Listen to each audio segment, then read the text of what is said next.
कहानी एक परिवार की जिसमें बस 4 किरदार मुख्य होंगे। माता प्रोमिला, पिता शेखर चंद्र और 2 बच्चे, बेटा आरव और बेटी आरुषि, बहू सोनिया। कहानी ज़्यादा बड़ी नहीं होगी, बस एक मुद्दा है जो दिमाग में है तो आपके सामने रखने की छोटी सी कोशिश है।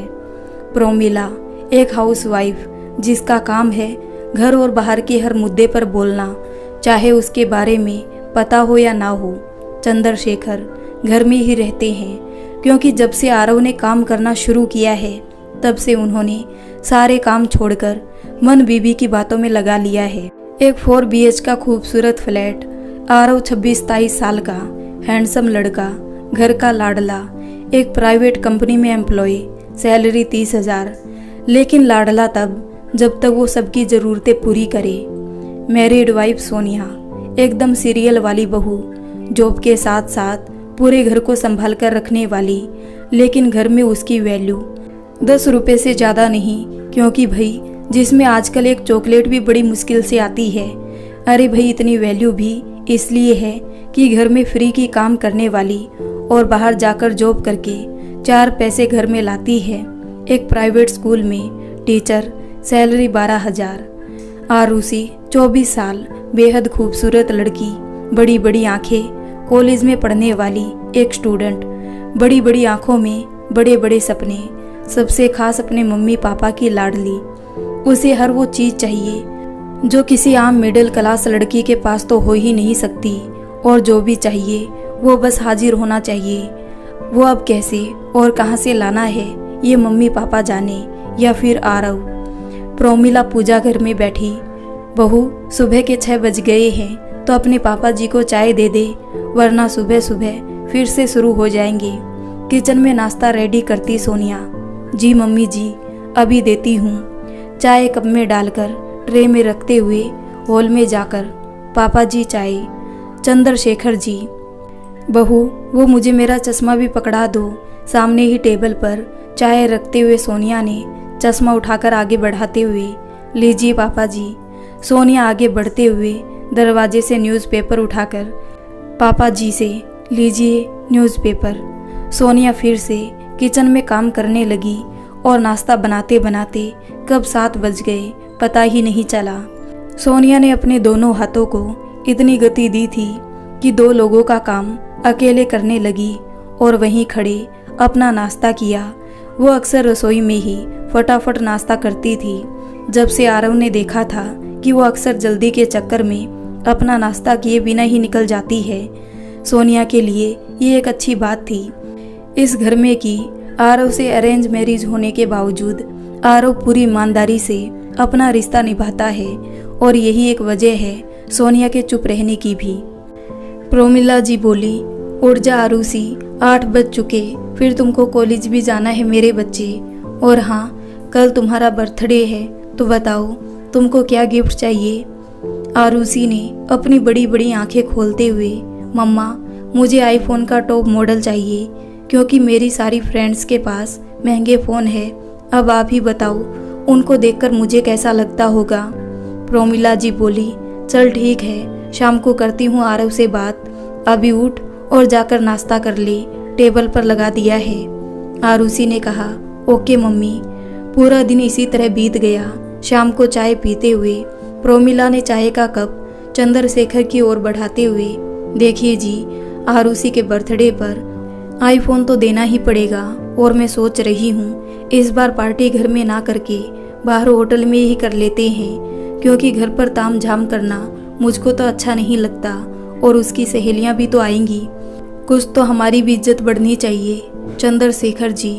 प्रोमिला की ताल में ताल मिलाते हुए, हाँ हाँ बिल्कुल, वैसे भी बेटियां तो हर किसी के नसीब में नहीं होती, और कहते हैं बेटियों की किस्मत से ही घर चलता है। बेटों का क्या है, वो तो शादी होते ही बेगाने हो जाते हैं। हम पर भगवान की कृपा है कि हमारे पास लक्ष्मी जी का आशीर्वाद आरुषि के रूप में है। सोनिया घर आते ही चाय का कप पीकर किचन में काम करने लग गई, क्योंकि ना तो उसको किसी की बात की परवाह थी घर में क्या हो रहा है क्या नहीं, क्योंकि उसकी बात न किसी ने सुननी थी ना ही उससे कोई राय लेने वाला था।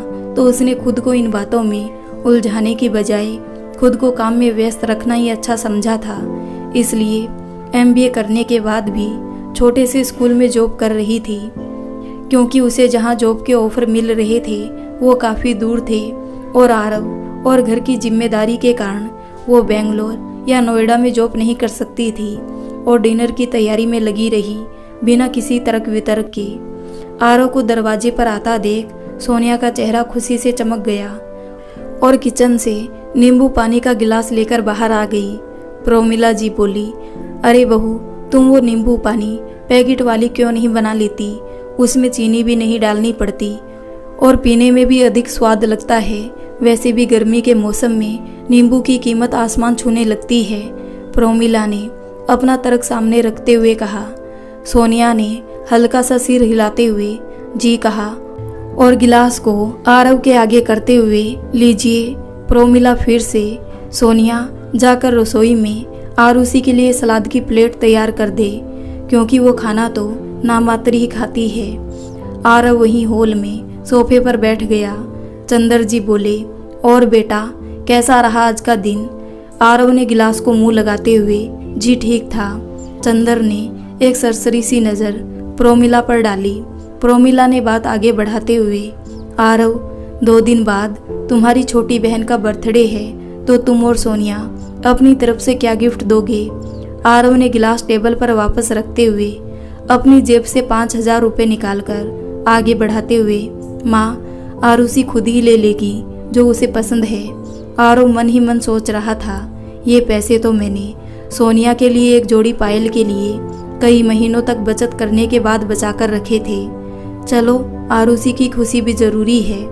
प्रोमिला तेज तर्रार आवाज में बोलते हुए, रहने दे आरव, अगर मन नहीं है कोई गिफ्ट देने का तो कोई ज़रूरत नहीं। आखिर अब तो तुम अपने पैसे बीबी पर ही उड़ाओगे, क्यों जी? चंदर की ओर देखते हुए, और वैसे भी आरुषि तो पैसे लेने वाली नहीं है। मैंने सोचा था कि चलो घर में एक ही बेटी है, न जाने आगे ससुराल कैसा मिले, इसलिए सोचा था छोटी छोटी खुशियों से उसका दामन भर दे। पर चलो जी, उसकी तो किस्मत में ही नहीं है ये सब। आरव बोला, मम्मी आप क्या चाहती हो, साफ साफ बताओ। प्रोमिला बोली, बेटा वो मैं और तेरे पापा इस बार उसको आईफोन देना चाहते हैं और सोच रहे हैं कि छोटी सी पार्टी होटल में दे दे किसी भी। आरव ने फिर से अपनी बात रखते हुए, माँ फ़ोन ही चाहिए तो कोई भी एंड्रॉयड फ़ोन दे देते हैं। चंदर जी बीच में ही, रहने दे फिर। आरव ने एक नज़र चारों ओर घुमाई और अपनी बात आगे रखते हुए, पापा अभी मेरी सैलरी में से बाइक की भी इंस्टॉलमेंट कटती है और आईफोन टॉप मॉडल 82,000 का है और पार्टी में भी कम से कम 20 से 25,000 खर्च हो जाएंगे। तो आप ही बताइए कि ये सब कैसे पॉसिबल होगा। आरव ने अपना मोबाइल आईफोन 7 आगे करते हुए, पापा अगर आरुषि को आईफोन ही चाहिए तो ये ले लेगी, मैं कोई भी ले लूँगा, क्योंकि फ़ोन तो फ़ोन है। चंदर जी बोले, हाँ भाई वो हमारी बेटी है तो तुम क्यों करोगे उसके लिए कुछ? वो क्यों लेगी तुम्हारा पुराना मोबाइल कल को तुम्हारी बीबी के उल्हाने सुनने के लिए कि अपनी खुशी के लिए तुमसे मोबाइल छीन लिया। इधर सोनिया किचन में खड़ी सोच में डूबी हुई थी। जिस घर में एक गिलास नींबू पानी महंगा लगता है बेटे के लिए, उसी घर में बेटी के लिए 1 लाख रुपए सिर्फ छोटी सी खुशी है। कुछ सोचते हुए सोनिया किचन से बाहर आई और वहाँ का गर्म माहौल देखते हुए, आरव आप आरुषि को आईफोन इंस्टॉलमेंट में लेकर दे दीजिए, और हाँ पार्टी में जो भी लगेगा वो मेरी 2-3 महीने की सैलरी से मैनेज हो जाएगा। मैं अपनी सैलरी एडवांस ले लूँगी। आरव ने गुस्से से एक नज़र सोनिया को देखते हुए चुप हो गया, क्योंकि वो जानता था अगर इस वक्त उसने सोनिया की बात काटी तो आने वाले टाइम में उसकी बीवी को जो इज्जत मिल रही है वो भी नहीं मिलेगी। आरव ने हामी भरकर गुस्से में अपने कमरे में चला गया, लेकिन दिमाग में बस यही बात घूम रही थी कि क्यों कोई भी आज उसकी बात नहीं समझ रहा कि आने वाले वक्त में कम से कम थोड़ी बहुत कुछ तो सेविंग होनी चाहिए। दिखावे से बढ़कर भी जिंदगी होती है, और कल को आरुषि की शादी भी करनी है, तो कोई क्यों नहीं समझता मेरी बात को कि कल अगर उसके मन मुताबिक घर परिवार नहीं मिला तो तालमेल बिठाना मुश्किल हो जाएगा आरुषि के लिए। सोचते हुए अपने बेड पर लेट गया। तभी वहां सोनिया को आता देख आरव ने अपना मुंह फेरकर दूसरी दिशा में घुमा दिया। सोनिया दूर से ही, क्या बात है आरव, आप नाराज हो? आरव ने एक नज़र दरवाजे की ओर डाली जहां सोनिया अपने हाथों को बांधे खड़ी थी। नहीं तो वैसे भी मुझे ये हक कभी मिला ही नहीं कि मैं भी किसी से भी नाराज हो सकूं। सोनिया बोली, तो चलिए खाना खा लीजिए, वैसे भी मुंह बनाने से आपको किसी से भी नाराज होने का हक तो मिलने से रहा। आरव बोला, सोनिया तुम समझती नहीं हो, घर का खर्च पहले से ही मुश्किल से चलता है और मुझे ये दिखावे के लिए उधार की जिंदगी जीना पसंद नहीं। जानती हूँ आरव, पर घर की शांति भी जरूरी है और आप चिंता मत कीजिए, सब ठीक हो जाएगा। एक फ़ोन की ही तो बात है, वो भी तो अपने बड़े भाई से कुछ उम्मीद रखती होगी ना। आरव सोनिया की बात सुनकर, अच्छा तो तुम्हारी क्या उम्मीद है मुझसे, वो भी बता दो, जिसे मैं अपनी दोनों किडनियां बेचकर पूरा कर दूं। सोनिया ने आरव की आंखों में अपने लिए गुस्सा देखा तो उसकी आंखों में पानी टपकने लगा। आरव बोला, सॉरी सोनिया, पर आरुषि सब समझ सकती है, बस अगर मम्मी पापा उसका साथ ना दे, और तुम्हें पता है कि पापा के पास तो कोई सेविंग भी नहीं है इस फ्लैट और गांव की ज़मीन के अलावा। सोनिया ने अपने हाथों में आरव का हाथ पकड़ते हुए, अब ज़्यादा सोच रहे हो तुम तो थोड़ी देर आराम करो, मैं तुम्हारा डिनर कमरे में ही ले आऊँगी, फिर साथ में खाना खाएंगे। 2 दिन बाद पार्टी थी, सब अच्छे से मैनेज हो गया था। आरुषि बोली, थैंक यू मम्मी पापा इतनी अच्छी पार्टी के लिए, और एक नज़र पूरे हॉल पर मारकर देखती है। प्रोमिला ने अपने हाथ में लिया वो बॉक्स आरुषि की ओर बढ़ाते हुए, ये ले फ़ोन। थैंक यू मम्मी, और गले लग गई। आरव और सोनिया उसे देखकर, अब तो खुश है ना? आरुषि ने मुंह बनाते हुए, भाई भाभी नहीं मेरे लिए कोई गिफ्ट लाई। सोनिया बोली, सॉरी आरुषि, वो मेरे पास। आरुषि बीच में ही, भाभी वैसे आपकी रिंग बहुत खूबसूरत है, तो क्यों ना मुझे यही गिफ्ट कर दे। सोनिया ने एक नज़र आरव की ओर देखा और अगले ही पल आरव आरुषि को हैप्पी बर्थडे बोलते हुए, सॉरी आरुषि, ये रिंग तो नहीं मिल सकती क्योंकि ये गोल्ड की नहीं सिल्वर की है, जो तुम्हारे हाथों में अच्छी नहीं लगेगी। तुम एक काम करो, जो मम्मी ने गोल्ड की रिंग पहन रखी है वो ले लो। आरव ने सोनिया का हाथ पकड़कर निकलते हुए कहा। आरुषि मुंह बनाते हुए, चांदी की अंगूठी। वही प्रोमिला, चंदर जी देख लिया आपने आरव को एक चांदी की अंगूठी के लिए कितना सुनाकर गया है। और क्या हो जाता अगर भाभी अपनी नंद को गिफ्ट में दे देती। पार्टी अपने शुरूर पर थी। आरुषि ने अपने बर्थडे पर ज़्यादा फ्रेंड्स को इनवाइट किया था। चंदर बोला, प्रोमिला मेरी बेटी मेरा अभिमान है, देखो हम उसे हमेशा खुश रखते हैं। सब अच्छे से निपट गया था, लेकिन आरव और सोनिया पर एक्स्ट्रा बोझ जरूर पड़ गया। जो अभी थोड़ी बहुत सेविंग थी वो पार्टी करने में लग गई, क्योंकि उन्होंने सिर्फ सोचा था 20 से 25 हज़ार, लेकिन एक अच्छे होटल में पार्टी करने का खर्चा 60 हज़ार रुपये आया था, क्योंकि गेस्ट की लिस्ट ज़्यादा थी, जिसमें से 25 हज़ार तो सोनिया ने अपनी 2 महीने की सैलरी एडवांस लेकर पे किए थे। बाकी आरव ने थोड़ी बहुत जो सेविंग थी वो निकाल कर पे किए थे, क्योंकि इस वक्त और कोई ऑप्शन उसके पास नहीं था। लेकिन उसके माथे पर सिकन की कुछ लकीर जरूर उभर गई थी। वो ये अच्छे से समझ गया था, कम से कम आने वाले 6 महीनों तक उसका हाथ बहुत ज़्यादा टाइट रहने वाला है। अगले दिन उसने यह बात सोनिया को भी समझा दी थी कि इस पूरे साल भर में तुम्हें केवल करवा चौथ के अलावा कोई सामान नहीं लाना है, और जितना हो सके उतनी मुट्ठी बंद करके चलना पड़ेगा। सोनिया ने मुस्कुराते हुए, कोई बात नहीं, अभी तुम ज़्यादा ना सोचो, और मेरा तो तुमको पता ही है आरव, ज़्यादा खर्चा होता ही नहीं, ज़्यादा से ज़्यादा 1000-1500 रुपये खर्च होते हैं। बिल्कुल आरव, उसे भी कम करने की कोशिश की जाएगी। सोनिया ने बुझे मन से बोल तो दिया, लेकिन अंदर ही अंदर तड़प उठी, क्योंकि शादी के बाद उसके भी कुछ अरमान थे जिन्हें वो पूरा करना चाहती थी, लेकिन धीरे धीरे हर वो चाह उसके अंदर ही दबती चली जा रही थी। लेकिन आज पहली बार उसके मन में एक अजीब सी आह निकली, उसे भी उसने अपने अंदर कुछ सोचते हुए दबा लिया। आरव के चेहरे की ओर देखते नम आंखों से वो चुप सी होकर हल्का मुस्कुराकर सब मैनेज हो जाएगा। इधर आरव की आंखों में भी हल्की नमी आ गई थी, क्योंकि उसने शादी के 2 साल होने पर भी आज सोनिया के लिए कोई खास तोहफा तक नहीं लिया था और उसकी ज़रूरत में भी उसे कृति करने को बोल रहा था, जबकि वो खुद पूरा पूरा दिन मेहनत करती थी। आरव ने सोनिया को देखते हुए अपनी आंखें बंद कर ली। इन बंद आंखों ने सोनिया के दिल में अजीब सी हलचल पैदा हो गई, जैसे आरव के अंदर भी आज कुछ टूटा हो। कुछ दिन यूं ही बीत गए।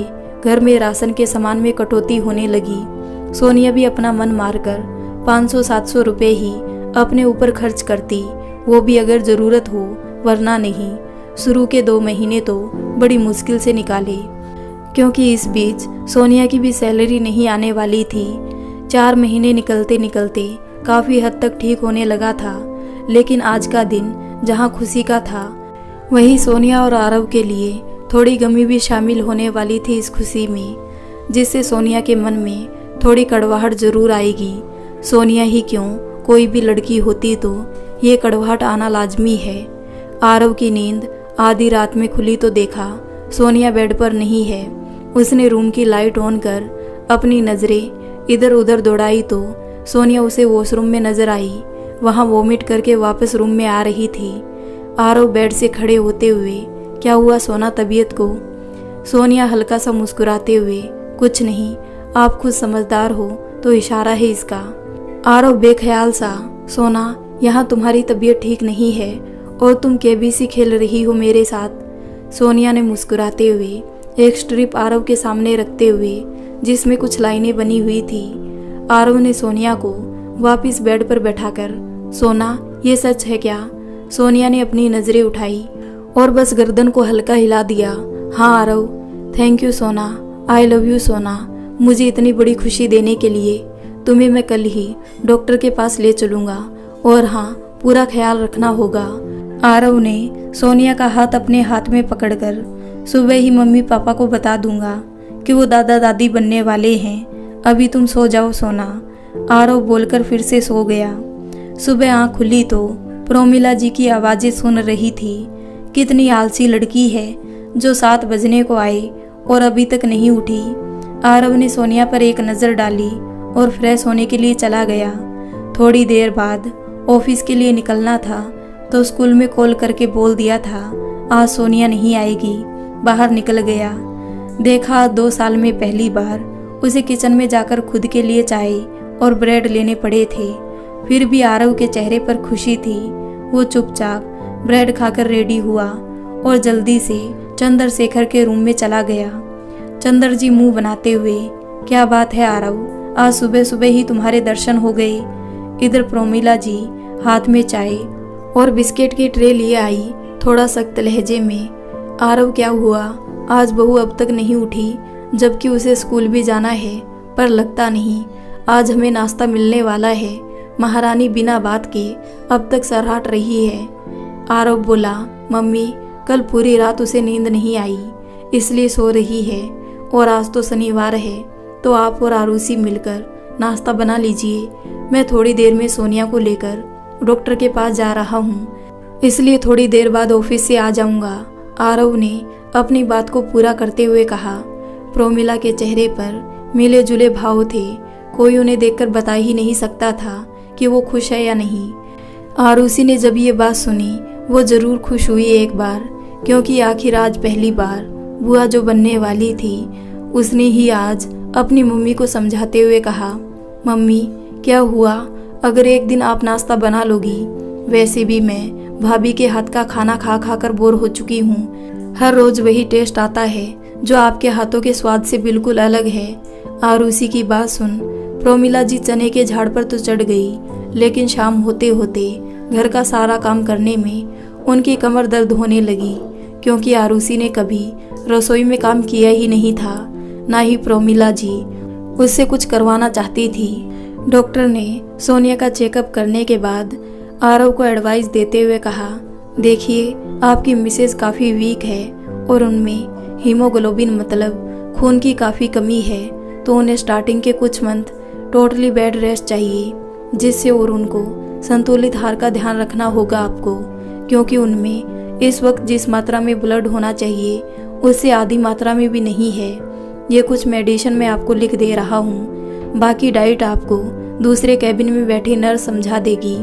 डॉक्टर ने सोनिया को देखते हुए, मिसेज आरव, आप जाकर अपनी डाइट समझिए, तब तक मैं आरव से कुछ बातें करता हूँ, ओके। सोनिया जैसे ही कैबिन से बाहर निकली वैसे ही डॉक्टर ने आरव की ओर देखते हुए, देखिए सर, आपकी वाइफ इस वक्त काफ़ी कमज़ोर है, तो उन पर फिजिकली और मेंटली किसी भी तरह का प्रेशर नहीं पड़ना चाहिए। दूसरी बात ये कि कुछ कॉम्प्लिकेशन है आपकी वाइफ की प्रेगनेंसी में, तो आप इनका ख्याल रखें या फिर इस बच्चे को एबॉर्ट कर दें। वैसे मेरी नज़र में तो सेकंड ऑप्शन ठीक है, क्योंकि बहुत ज़्यादा केयर की ज़रूरत है इनको। आरव की आंखें बंद हो गई। उसने कुछ सोचते हुए, सर, सोनिया को तो कोई खतरा नहीं है। डॉक्टर बोले, नहीं सर, और बच्चे को भी तभी प्रॉब्लम होगी जब आप प्रॉपर उनकी देखभाल नहीं कर सके। वैसे अभी तो स्टार्टिंग है, बाकी आपके पास सोचने के लिए वक्त है। आरव भारी मन और आंखों से कैबिन के बाहर आ गया। इधर घर जैसे ही सोनिया और आरव घर आए वैसे उन दोनों का दिमाग और दिल दोनों बेचैन हो गए। पूरे घर जैसे सुबह था वैसे अभी भी पड़ा था। अभी तक डस्टिंग तक नहीं हुई थी। किचन का हाल तो उससे भी बुरा था। आरव और सोनिया के लिए आज घर में कुछ नहीं बना था। आरव बोला, मम्मी, आपने हम दोनों के लिए खाना नहीं बनाया क्या? प्रोमिला जी बोली, अरे बेटा, मुझे लगा कि तुम लोग बाहर गए हो तो खाकर ही आओगे। सोनिया शांत सी आरव की ओर देखते हुए जैसे ही किचन में गई उसकी आंखों में आंसू आ गए, क्योंकि उनके खाने को खाना नहीं बना था, लेकिन किचन के सारे बर्तन सिंक में पड़े चिल्ला रहे हैं। सोनिया भारी मन से वापस बाहर आके, आरव, आपको कुछ देर वेट करना पड़ेगा चाय के लिए। आरव ने प्रश्न चिन्ह के साथ सोनिया की ओर देखा। सोनिया कुछ नहीं बोली तो आरव गुस्से में उठा और सोनिया की ओर देखते हुए, तुम कमरे में जाओ, और खुद गुस्से भरी नज़र से प्रोमिला जी को देखा। तब तक सोनिया वहाँ से जा चुकी थी। प्रोमिला जी को सारी बात बताते हुए, मम्मी, अब आप बताइए कि सोनिया पर इतना बोझ डालना सही है क्या? प्रोमिला जी अपनी बातों को शहद में डुबाते हुए, अरे आरव, तुम बैठो, ये डॉक्टर तो ऐसे ही बोलते हैं। अब तुम तो जानते हो मुझसे तो काम नहीं होता, और आरुषि को तो कुछ आता ही नहीं। वैसे भी हमें तो सोनिया के ही हाथों के खाने की आदत पड़ गई है। आरव ने हैरानी से देखा और फिर से, मम्मी, कल से सोनिया स्कूल से रिजाइन कर देगी। प्रोमिला जी बोली, तो घर का गुजर कैसे चलेगा? तुम दोनों की सैलरी मिलाकर तो बड़ी मुश्किल से हो पाता है। अब हमारी पेंशन से तो हमारा गुजर हो ही जाता है। हम तो किसी पर बोझ नहीं है। आरव की आंखें भर गई ये सुनते ही, क्योंकि 40,000 की पेंशन में से वो कभी भी नहीं मांगता था। जो भी होता था खुद ही मैनेज करता था। वो पैसे या तो आरुषि की फालतू डिमांड को पूरा करने में लगाते थे या फिर उनके घूमने फिरने में। उसने और सोनिया ने कभी भी घर में खर्च करने को तो कभी कहा ही नहीं था, लेकिन फिर भी आरव मन मारकर जैसे ही जाने लगा तभी उसके कानों में फिर से प्रोमिला जी की तेज आवाज पड़ी, अरे ये तो तब पता चले नालायक औलाद को, जब पता चले जब फ्लैट का किराया देना पड़े या फिर घर की रसोई का खर्चा उठाना पड़े। आज आरव भी थोड़ा तहस में आकर, मम्मी, आप बोलना क्या चाहती हो? साफ साफ बता दो। प्रोमिला जी गुस्से में बोली, तो सुनना चाहते हो साफ साफ तो सुनो। जब तक आरुषि की शादी नहीं हो जाती तुम बच्चा पैदा नहीं करोगे, क्योंकि इसके आते ही आरुषि की अहमियत कम हो जाएगी इस घर में, समझे तुम? आरव को इस बात की उम्मीद तो बिल्कुल भी नहीं थी ऐसा होगा कभी। आखिर वो भी इसी घर का बेटा था और उसने तो हमेशा ही सुना था कि लोग बेटों को ज़्यादा प्यार करते हैं। वैसे भी सोनिया ने अगर जॉब छोड़ दिया तो तुम्हारी बीबी के खर्चे भी हमारे ही सिर आ जाएंगे, समझे तुम?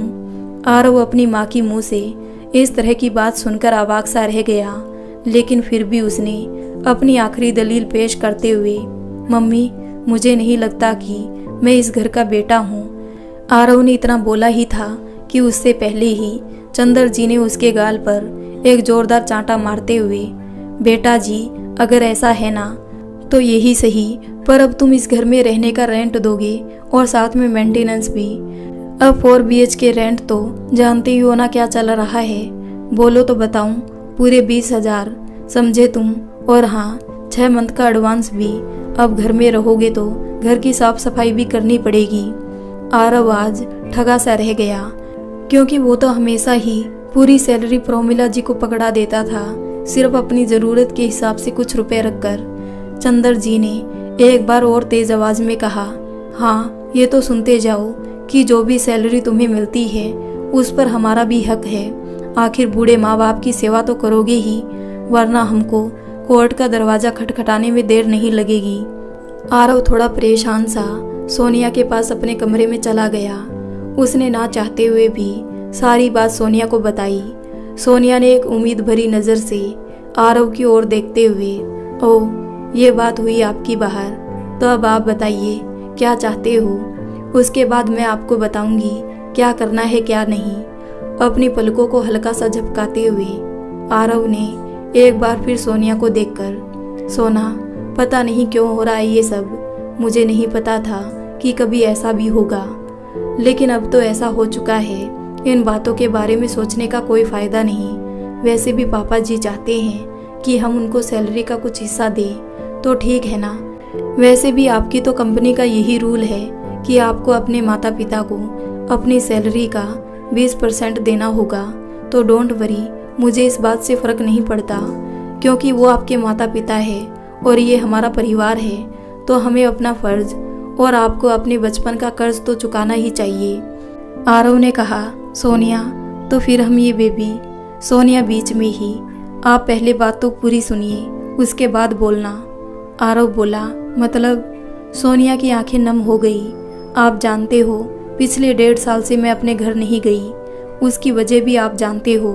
मेरी शादी के बाद माँ बाबूजी चल बसे और बस 2 भाभियाँ और भाई रह गए हैं। तो लगता है कि वो पता नहीं कैसा बिहेव करेंगे, लेकिन फिर भी उनका काफ़ी बार फ़ोन आ चुका है, तो कुछ दिन मैं सभी उलझनों से दूर उनके पास रहना चाहती हूँ। इस बीच आप कोई सस्ता सा एक कमरा देख लीजिए।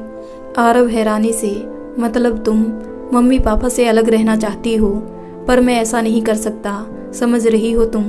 सोनिया मुस्कुराते हुए, रहना तो मैं भी नहीं चाहती हूँ, लेकिन रिश्ते जहर के समान कड़वे हो जाए, इससे अच्छा है कि थोड़ी कड़वी दवाई ले ली जाए, जिससे बुरा तो लगेगा लेकिन खुद की इज्जत और सम्मान दोनों बचे रहेंगे, और आस पड़ोस में जो थोड़ी बहुत इज्जत है वो भी बनी रहेगी। वैसे भी सारा इल्ज़ाम मैं खुद पर ही ले लूँगी, तुम्हें इस बारे में सोचने की ज़रूरत नहीं। और अगर तुम रेंट पर नहीं रहना चाहते थे तो भी तुम्हारी इच्छा को पूरा दिल से मानूंगी मैं, लेकिन इस माहौल में मैं खुद भी इस बेबी को लेकर नहीं आना चाहती। जो भी हो आप बता दीजिए। सोनिया ने अटकते अटकते अपनी बात पूरी की। दूसरी बात ये कि दूर रहकर हम आरुषि के लिए कोई अच्छा डिसीजन ले पाएंगे। 1 हफ्ते तक सब पहले की तरह ही चलता रहा। सोनिया घर का सारा काम करती और स्कूल जाती, लेकिन अभी तक आरव डिसाइड नहीं कर पा रहा था। बाकी सबका रवैया अभी भी जैसा का तैसा था। हाँ, चंद्र और प्रोमिला ने सोनिया और आरव दोनों से बात करना जरूर बंद कर दिया था। इसी तरह लगभग 4 महीने निकल चुके थे। ना तो प्रोमिला जी ने बात करना शुरू किया था, ना ही चंद्र जी ने। हाँ, कभी कभी आरुषि जरूर सोनिया का हालचाल जानने के लिए उससे बात कर लेती थी या फिर जूस वगैरह दे देती थी। यही बात धीरे धीरे ही सही आरव और सोनिया के मन को छू रही थी। बेशक घर में लड़ाई आरुषि की वजह से हुई थी, लेकिन आरुषि तक अभी तक इस बात की भनक ना तो चंद्र जी ने पड़ने दी थी, ना ही सोनिया ने कभी कुछ कहा था उसको। सोनिया पहले से भी काफ़ी कमज़ोर हो गई थी, क्योंकि ना तो उसे घर में रेस्ट मिल पा रहा था, ना ही उसका स्ट्रेस कम हो रहा था। हर वक्त कोई ना कोई बात उसे घेरे रहती थी। एक दिन सुबह सुबह आरव के ऑफिस में जाने के बाद जैसे तैसे रसोई को समेटते हुए सोनिया जैसे ही चाय का पानी गैस पर चढ़ाने लगी, तभी उसे ऐसा महसूस हुआ जैसे मानो उसकी आंखों के आगे अंधेरा आ गया हो और उसका सिर बुरी तरह घूम गया हो। दूसरी ओर प्रोमिला जी और चंद्र जी हॉल में बैठे गॉसिप करते हुए टीवी देख रहे थे। उनके कानों में सोनिया के गिरने की आवाज़ तो आई, लेकिन उन्होंने उसे इग्नोर कर दिया। वही आरुषि इस बात से बेखबर अपने रूम से बाहर निकली तो किचन की ओर अपने कदम पानी पीने के लिए बढ़ाते हुए वहां चली गई। रसोई में घुसते ही उसकी चीख निकल गई, क्योंकि जिस रसोई में खाना बनता था वो भी शुद्ध शाकाहारी। आज उसी रसोई घर में सोनिया खून से लिपटी पड़ी थी। आरुषि के समझ में कुछ नहीं आया तो चीखते हुए, मम्मी पापा जल्दी आओ, वो भाभी को पता नहीं क्या हुआ है। आरुषि की आंखों से पानी निकल गया उसकी हालत को देख। चंद्र बोला, जा देख तो सही क्या लड़ गया बहू को, जो ये आरुषि इतना चिल्ला रही है, कहीं मर वर तो नहीं गई। प्रोमिला जी बोली, मेरी बला से मरे या जिए मुझे क्या, वैसे भी मैंने सब रिश्ते नाते तोड़ दिए हैं इससे। आरुषि की आवाज इतनी तेज थी कि दूसरे फ्लैट में जाती हुई प्रिया 27-28 साल की लड़की जो साथ वाले फ्लैट में अकेली रहती है। वैसे तो कोई उससे बात नहीं करता क्योंकि वो एकदम मुंहफट है। उसको भी सुनाई दी तो उसने ना चाहते हुए भी उनके फ्लैट की बेल बजा दी। दरवाजा खुलते ही आरुषि की आवाज की ओर बढ़ गई बिना चंद्र जी की ओर देखे। उसकी आंखों के सामने जो नज़ारा इस वक्त था उसे समझते हुए देर नहीं लगी कि क्या हुआ है, क्योंकि खाली पतीली सोनिया के पेट के ऊपर पड़ी हुई थी। प्रिया बोली, आरुषि तुम अपनी भाभी को मेरे साथ फटाफट उठाओ और लिफ्ट में नीचे ले चलो। प्रिया ने बिना किसी की परवाह के बोला और आरुषि की ओर देखने लगी। आरुषि के हाथ पैर इस वक्त काम नहीं कर रहे थे, लेकिन फिर भी उसने खुद को समेटते हुए प्रिया की मदद से सोनिया को प्रिया की कार तक ले जाकर बड़ी मुश्किल से लेटाया और हॉस्पिटल की ओर निकल गई। प्रोमिला जी घर में ही आराम से बैठी आस पड़ोस की औरतों के सामने घड़ियाली आंसू बहाते हुए, अरे जब सास ससुर की इतनी बेकदरी करेगी तो ये सब तो होना ही। भगवान के घर में देर है अंधेर नहीं। अरे बहन जी क्या बताऊं, हमसे तो बात ही नहीं करती। जब से पेट से हुई है न जाने किस बात का घमंड है कि हमारे बेटे तक का मोह भी तोड़ दिया हमसे।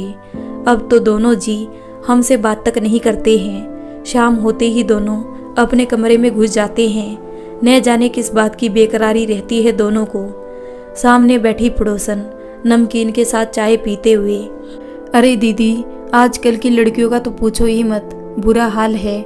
ना कुछ करना है घर के कामों से तो बस जी चुराना आता है इनको, और शादी होते ही घर की चाबियां इनके हाथों में थमा दो तब खुश है। ना तो अभी तक प्रोमिला के दिल में कोई फीलिंग सोनिया के लिए पैदा हुई थी, ना ही चंद्र जी के दिल में, लेकिन सबके सामने घड़ियाली आंसू बहाए जा रहे थे। हॉस्पिटल के बाहर आरुषि और प्रिया दोनों अकेली खड़ी थी तो आरुषि ने काफ़ी बार आरव को कॉल करने के बाद भी नहीं लग पा रहा था। थक हार कर आरुषि ने सोनिया के भाई को कॉल की जो इस वक्त ऑफिस में काम कर रहा था, और आधी बात सुनते ही फ़ोन काट दिया। प्रिया ने कहा, आरुषि तुम्हारे भाभी के भाई तो बड़े अजीब है, फॉर्मेलिटी के लिए भी पूरी बात नहीं सुनी। तुमने तो अभी इनसे इतना ही कहा था कि सोनिया हॉस्पिटल में है, उससे पहले ही कॉल डिस्कनेक्ट कर दी। आरुषि किसी भी बात का उत्तर देने के लिए अभी तैयार नहीं थी। तभी डॉक्टर बाहर आकर, जी आप लोग इन पेपर पर साइन करवा दीजिए किसी फैमिली मेंबर के, क्योंकि हमें अभी सर्जरी करके भ्रूण को बाहर निकालना होगा जल्द से जल्द, वरना पेशेंट की जान को भी खतरा हो सकता है। प्रिया की आंखों में इस वक्त कुछ नहीं था, वो बस सोनिया के बारे में सोच रही थी। वही आज पहली बार आरुषि का मन सोनिया को लेकर दर्द से कांप उठा था, क्योंकि वो काफ़ी खुश थी जब उसने सुना था घर में छोटा बेबी आने वाला है और वो बुआ बनने वाली है। वो सबका दोषी आरव को मान रही थी और कहीं ना कहीं वो अपनी जगह आज वो प्रिया को दी लग रही थी। आरव ने जब आरुषि की कई मिस्ड कॉल देखी तो उसने कॉल बैक करते हुए, हेलो आरुषि तुमने कॉल की थी क्या? आरुषि जो अब तक सिर्फ रोए जा रही थी अचानक आरव की आवाज़ सुनकर फट गई। आरव तुम्हें पता है क्यों फ़ोन कर रही थी मैं तुम्हें? नहीं आरुषि, जब तुम बताओगी तभी पता चलेगा ना, तो बोलो। दूसरी ओर से आरव ने बोला, वाओ क्या बात है, जब मैं बताऊंगी तब तुम्हें पता चलेगा। गुड, तो सुनो, तुम्हारी बीबी इस वक्त ऑपरेशन थिएटर में जंग लड़ रही है खुद की सांसों के साथ। हाँ, एक गुड न्यूज़ और है तुम्हारे लिए। अब तुम दोनों अनवांटेड बेबी से आज़ाद हो गए हो। आरव गुस्से से, आरुषि बस करो, और क्या हुआ है सोनिया को, कहाँ हो, बोलो आरुषि। आरुषि बोली, नहीं बताऊंगी, क्योंकि अब तुम्हारी यहाँ ज़रूरत नहीं है। कितने फ़ोन किए मैंने तुम्हें, लेकिन नहीं, तुम्हें कोई मतलब नहीं है सिवाय काम के। तो ठीक है भाई, मैं भी नहीं बताऊंगी किसी को भी। कहाँ है तुम्हारी बीबी। आरुषि ने गुस्से में फ़ोन वहीं काट दिया और फिर से अपनी हथेली पर रखी हुई अंगूठी को देखने लगी, जो थोड़ी देर पहले डॉक्टर उसे पकड़ा कर गया था। आरुषि रोते हुए, भाभी, मैंने कभी नहीं चाहा था कि आपकी अंगूठी इस तरह मेरे हाथ में हो। मैं तो बस अपना हक जता रही थी आप पर, लेकिन देखो। डॉक्टर एक बार फिर बाहर आते हुए, वो आपकी इन लोगों को ब्लड की ज़रूरत है, उनमें ब्लड की काफ़ी कमी हो गई है। आरुषि और प्रिया दोनों एक साथ, आप हमारा ब्लड ले सकते हो। आप दोनों में से ओ नेगेटिव ब्लड ग्रुप जिसका है वो साथ में आ जाए, क्योंकि इस वक्त ब्लड बैंक में भी इस ग्रुप का ब्लड नहीं है। प्रिया और आरुषि दोनों एक दूसरे को देख रही थी, क्योंकि दोनों में से किसी का भी ब्लड ग्रुप ओ नेगेटिव नहीं था। जी जल्दी करिए, वरना मुश्किल बढ़ सकती है।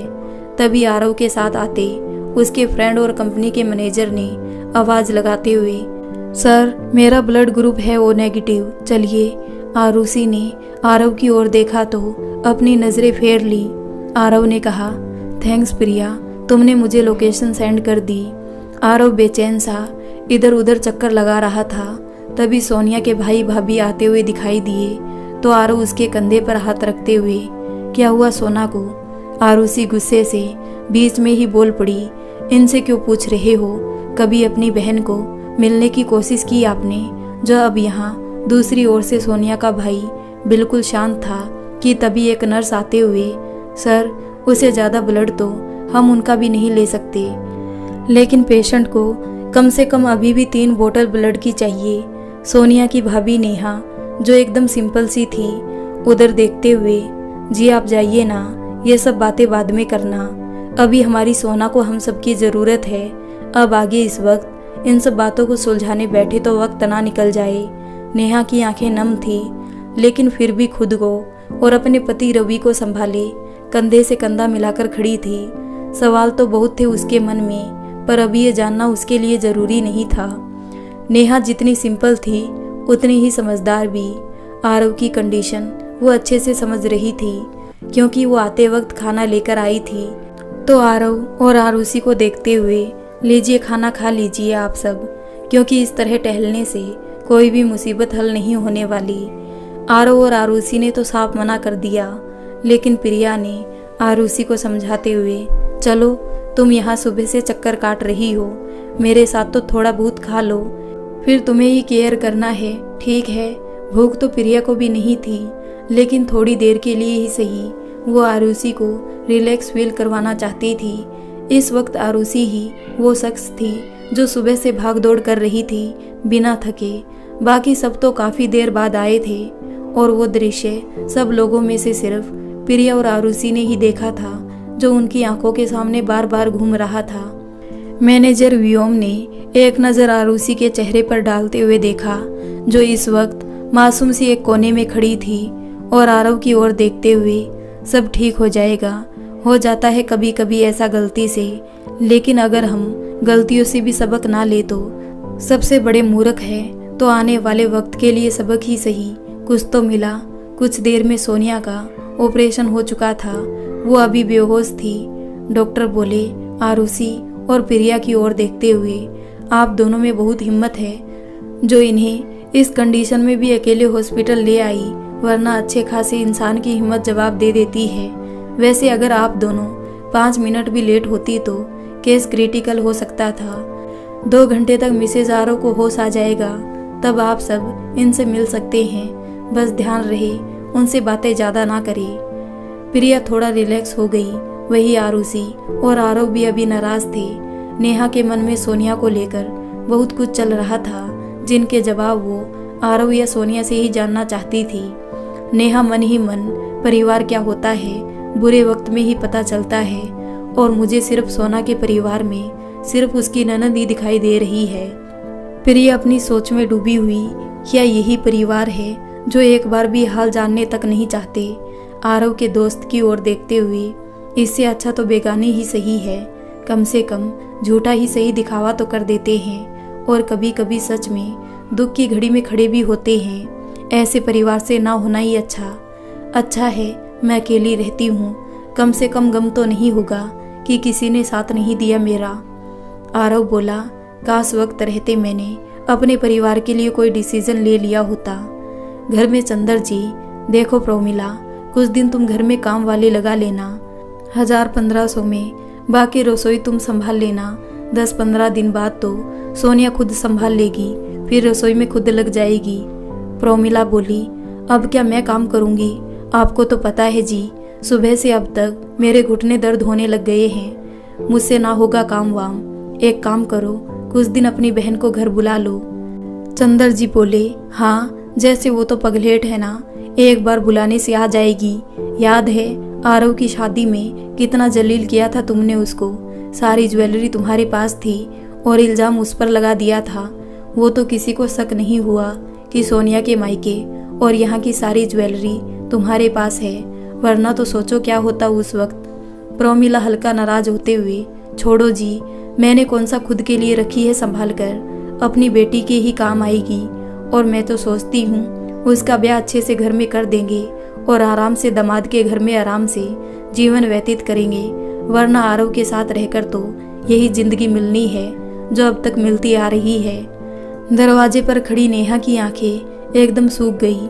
वो बिना किसी प्रश्न उत्तर के चुपचाप प्रोमिला की ओर देखते हुए जैसे उसने कुछ सुना ही ना हो, हाथ जोड़कर, नमस्ते मौसी जी, वो मुझे सोना का कुछ सामान चाहिए था, उसके कमरे की ओर बढ़ गई।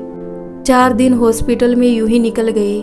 नेहा और आरुषि दोनों ही आज उसे अपने अपने घर लेकर जाना चाहती थी, तो नेहा ने आरुषि की ओर देखते हुए, जी, मुझे बस हमारी सोना को खुश देखना है, अब वो क्या चाहती है वो आप उनसे ही पूछ लो। दूसरी ओर सोनिया खुद के लिए एक बड़ा डिसीजन ले चुकी थी, जिसकी भनक अभी तक किसी को भी नहीं थी। आरव सोनिया के पास बैठकर उसे दलिया खिला रहा था और मायूस से मन से, सोना कोई बात नहीं, शायद ये बेबी हमारी दुनिया में आना ही नहीं चाहता था, इसलिए तो पहले ही कॉम्प्लिकेशन थी तुम्हारी प्रेगनेंसी में। सोनिया चुपचाप बस दलिया खा रही थी, ना तो उसने कोई जवाब आरव को दिया था, ना ही कोई सवाल अभी तक किसी से भी किया था। आरव बोला, सोनिया, हम नेक्स्ट ईयर पेरेंट्स बन जाएंगे, डोंट वरी। सोनिया ने हल्के से स्माइल दी।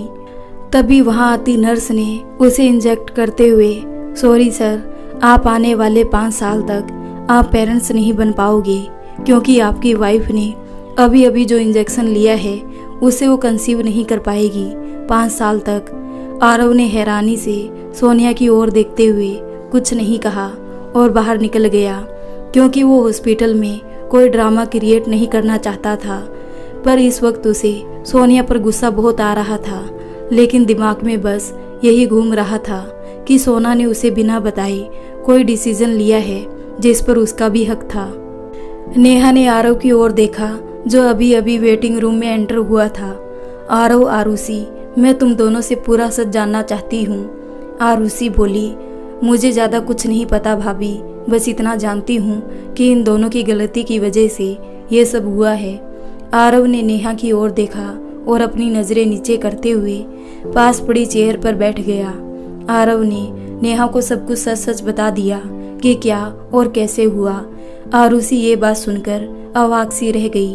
वही नेहा की आंखें बंद हो गई और उन सूखी आंखों से एक बार फिर आंसू निकल गए। इतना कुछ हुआ और तुमने या सोनिया ने हमें कुछ भी बताना जरूरी नहीं समझा। नेहा ने गहरी सांस लेते हुए बोलना शुरू किया, आरव की ओर देखते हुए। आरव जी, सोनिया के माँ बाबूजी नहीं रहे, इसका ये मतलब तो नहीं ना कि उसका परिवार ही नहीं रहा। मानते हैं शायद हम लोग माँ बाबूजी की कमी पूरा नहीं कर पाते, पर हमने घर की बेटी को आपके घर ब्याया है, कोई बेच नहीं दिया। आरव जी, जो आप उसकी दुख तकलीफ भी हमें नहीं बता सके। नेहा की आंखों में धीरे धीरे आंसू की लहर निकलती जा रही थी, फिर भी वो बस बोले जा रही है। आपको क्या लगता है हम अपनी बेटियों को शादी के बाद बोझ समझने वाले लोगों में से हैं, या भाभी ननंद का कोई रिश्ता ही नहीं होता? आरव जी, वो हमारे लिए हमारी बेटी जैसी है। इसको हमने इन हाथों से खुद दुल्हन के रूप में तैयार किया था, लेकिन मुझे नहीं पता था कि जिस लाल चुनरी को हम उसके सिर पर सजा रहे हैं वो धीरे धीरे उसके घुटन का कारण बन जाएगी।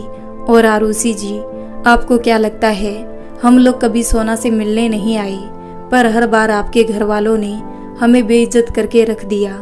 हमारा तो सीधा सा हिसाब है कि जिस घर में इज्जत ना मिले वहाँ कभी जाओ ही ना।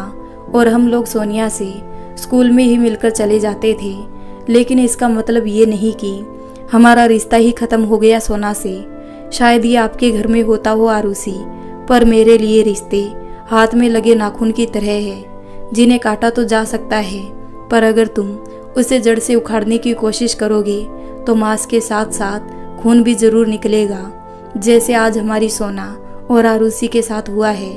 अगर आरव जी आप सोनिया की बात मान लेते तो आज यहाँ ना होते। नाखून को काटना जरूरी हो जाता है कभी कभी। आरव अपने चेहरे को दोनों हाथों से ढके बैठा था। तभी वो धीरे से बोला, भाभी I am sorry, but Sonia ने तो खुद मुझको ही सजा दे दी, वो भी पूरे 5 साल के लिए। नेहा ने कहा, क्या किया सोनिया ने? भाभी वो अभी 5 साल तक कंसीव नहीं कर पाएगी। आरुषि नेहा दोनों हैरान थी। तभी बाहर से आती प्रिया ने चारों ओर देखते हुए, जी बिल्कुल, वो अब कभी माँ बनना ही नहीं चाहती थी, लेकिन डॉक्टर के समझाने पर मानी।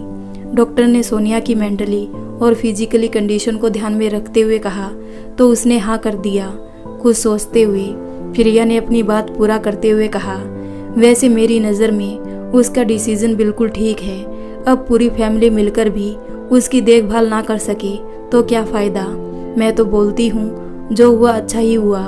माहौल के हिसाब से क्या परवरिश देते तुम उसे इस तरह?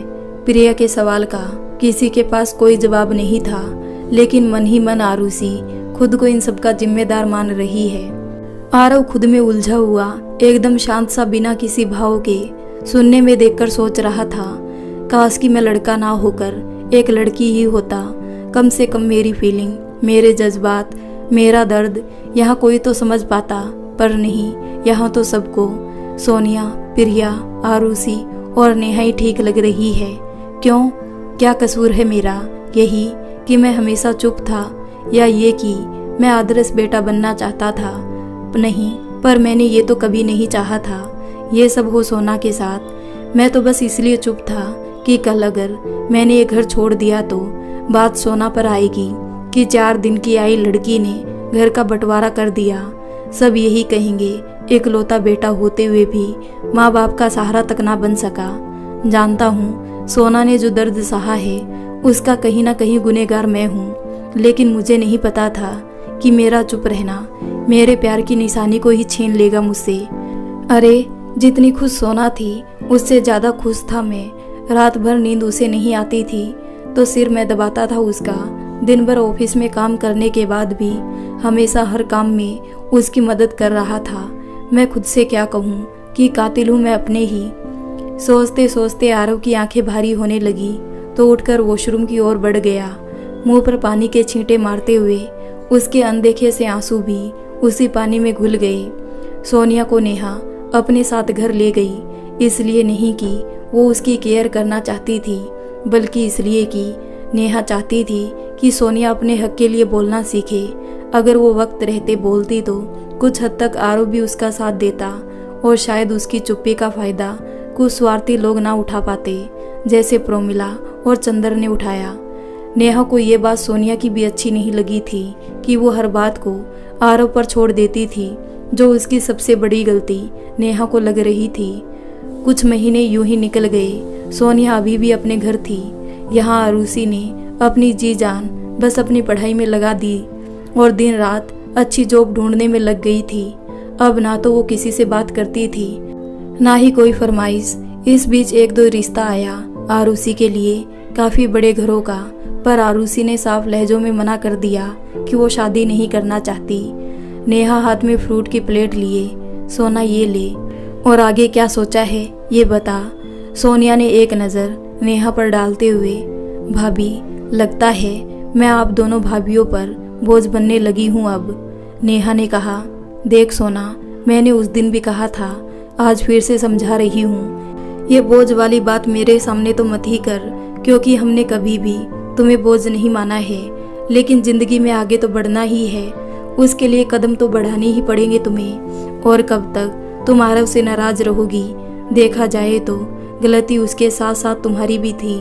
अगर तुम्हें नोएडा या बेंगलुरु के ऑफर मिल रहे थे तो तुमने क्यों इनकार किया?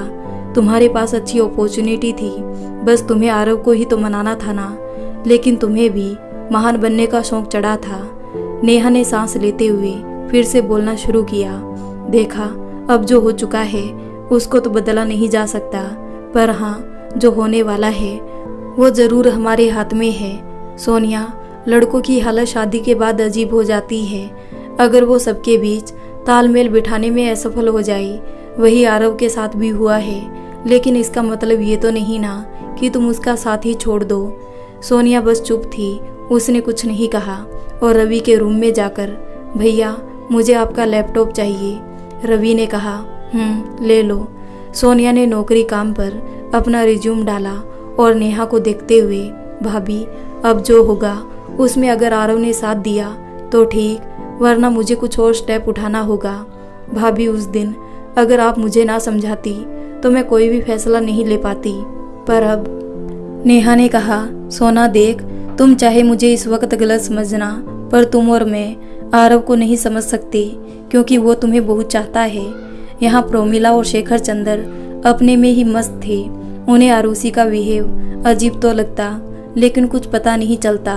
आरव अब ऑफिस से हर तीसरे दिन छुट्टी लेकर अपने ससुराल सोनिया से मिलने पहुंच जाता, जिसका नतीजा ये होता कि अब उसकी सैलरी कट कटाकर मुश्किल से 20,000 मिलती। प्रोमिला और शेखर के लिए बस यही गुस्से का कारण था। यहाँ एक और सोनिया की सैलरी आना बंद हो गई, वही आरव की भी सैलरी में कटौती हो गई थी। लेकिन उनका कहीं ना कहीं ये उम्मीद थी कि आरुषि की जॉब जल्द ही लग जाएगी और सब ठीक हो जाएगा। कुछ महीने और इसी तरह निकल गए। अब सोनिया पूरी तरह से फिट थी, आखिर होती भी क्यों ना। पूरी केयर और रेस्ट जो मिला था वो भी पूरे प्यार और सम्मान के साथ। जहां उसे लगता था कि उसकी भाभियां या भाई पता नहीं कैसा बिहेव करेंगे, उसकी ये गलतफहमी अब खत्म हो गई थी। यही एक पॉजिटिव बात थी। इधर आरुषि के एग्जाम हो चुके थे तो वो आज प्रिया के घर चली गई। उस दिन के बाद दोनों में दोस्ती हो गई थी, ज़्यादा गहरी तो नहीं पर अच्छी दोस्ती हो गई थी। जब कभी आरुषि उदास होती तो चली जाती उसके पास। व्योम भी प्रिया का दोस्त बन गया था, वो भी कभी कभार प्रिया के फ्लैट पर आ जाता था। व्योम बहुत अच्छे नेचर का इंसान था, इतना प्रिया समझ चुकी थी। इसी तरह धीरे धीरे वक्त अपनी रफ्तार पकड़ रहा था। सबकी गिले शिकवे शिकायतें सबकी सब अभी भी वही थी जहाँ 6 महीने पहले शुरू हुई थी।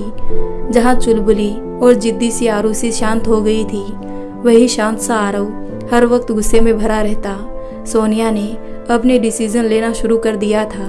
प्रोमिला और चंद्रशेखर अब बस आरुषि की शादी करना चाहते थे, या फिर वो लोग चाहते थे कि एक अच्छी नौकरी आरुषि कर ले जिससे वो आरामदायक जीवन व्यतीत करे।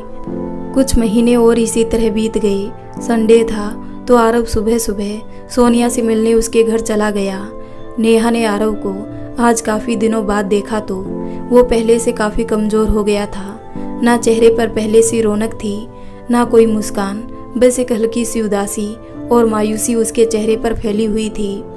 नेहा ने उसकी ओर देखकर सोफे पर बैठते हुए, क्या बात है आरव, कोई बात है जो तुम्हें परेशान कर रही है?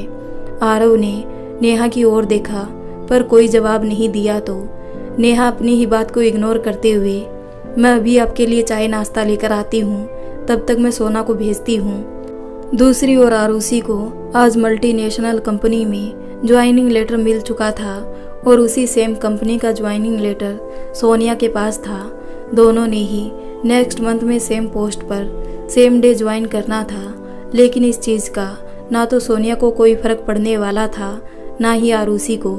लेकिन कंपनी इसी शहर में थी। सोनिया ने अपना लेटर आरव को दिखाते हुए, देखो आरव, या तो आप नोएडा की ही किसी कंपनी में ज्वाइन कर लीजिए या फिर मैं अकेली ही नोएडा में रह लूँगी। सोनिया ने सीधी और स्पष्ट रूप से अपनी बात रखते हुए कहा। आरव कुछ बोलने ही वाला था कि इसी बीच नेहा नाश्ता लेकर आते हुए, आरव जी बातें बाद में करना, पहले आप नाश्ता कीजिए, चाय का कप उनकी ओर बढ़ाते हुए कहा तो आरव बोला, भाभी मैंने नाश्ता करना बंद कर दिया है। नेहा और सोनिया दोनों ही हैरान थी क्योंकि आरव को हमेशा से ही हैवी नाश्ता पसंद था, तो वो कभी भी बिना नाश्ता किए रह नहीं पाता था। पहली बार जब सोनिया ने आरव को ध्यान दिया तो आरव पहले से बिल्कुल अलग लग रहा था। ना आंखों में कोई भाव था, ना ही चेहरे पर कोई भाव, बस सामने बैठा एक ऐसा इंसान लग रहा था जो इस वक्त बस अपनी जिंदगी में अकेला पड़ गया था। जहां सोनिया के साथ उसका पूरा परिवार खड़ा था हर फैसले में, वही आरव एकदम अकेला पड़ चुका था क्योंकि परिवार का कोई भी सदस्य उसके साथ नहीं खड़ा था। जिससे वो प्यार करता था वो भी आज उसे सजा सुनाकर अपने घर में बैठी थी। सोनिया की आंखें भर आई, आखिर प्यार तो था ही दोनों में। नेहा ने जब उन दोनों को देखा तो वो चुपके से वहां से उठकर रसोई में चली गई। सोनिया नाश्ते की प्लेट उठाकर आरव के बिल्कुल नजदीक जा बैठी, कुछ सोचते हुए। आरव आज तो खा लीजिए, और ये सब क्या है, ऐसा भी कोई करता है क्या जो आपने अपना ये हाल बना लिया है। आरव ने सोनिया की ओर देखा और बिना कोई जवाब के फिर से मना करते हुए, आज तो तुम खिला दोगी, कल क्या, वैसे छोड़ो इन सारी बातों को, मेरे साथ चलो, आज मैं तुम्हें लंच पर ले चलता हूँ। आज पहली बार आरव ने सोनिया को लंच पर ले जाने की बात कही थी क्योंकि वो हमेशा ही। सोनिया बोली, पर आपको तो होटल का खाना पसंद नहीं है। आरव ने एक नज़र उस पर डाली बिना कुछ कहे। मैं बाहर इंतज़ार कर रहा हूँ, ज़्यादा देर मत करना, बाहर चला गया। सोनिया के मन में अजीब अजीब ख्याल आने लगे कि ऐसा क्या है जो आरव ने मेरी बात का जवाब भी देना ज़रूरी नहीं समझा। नेहा को सारी बात बताते हुए, भाभी आप ही बताइए मैं क्या करूं, पता नहीं आरव के मन में क्या चल रहा है, पता ही नहीं चल पाया।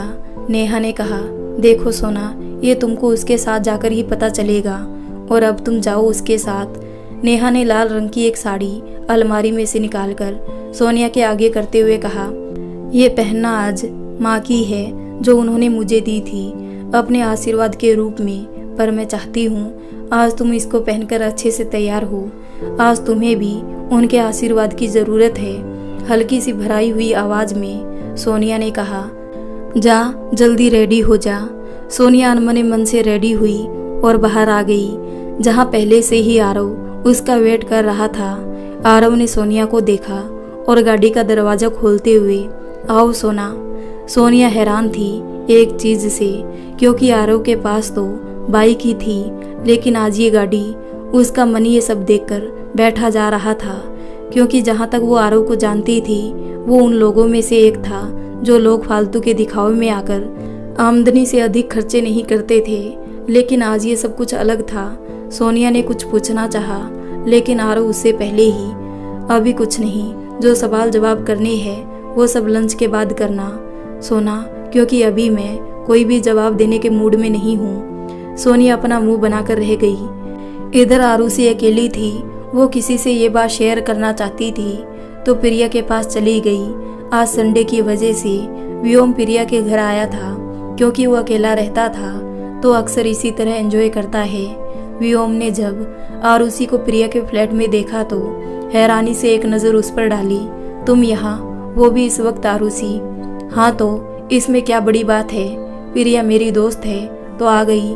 वैसे भी अभी दिन हो रहा है, वो भी बस 11 बजे हैं। उसने अपने हाथ में लिया लेटर प्रिया को दिखाते हुए, प्रिया मेरी जॉब लग गई, तुम्हें पता है, वो भी मल्टीनेशनल कंपनी में, और पैकेज भी अच्छा खासा है, यू नो, पूरे 6 लाख साल का पैकेज है।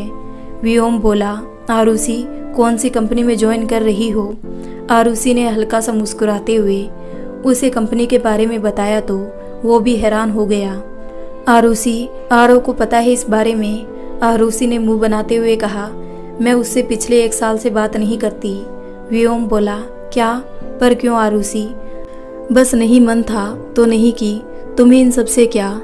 व्योम की आंखें आज थोड़ी नम हो गई, क्योंकि आरव मेरा दोस्त भी है, इसलिए समझी तुम।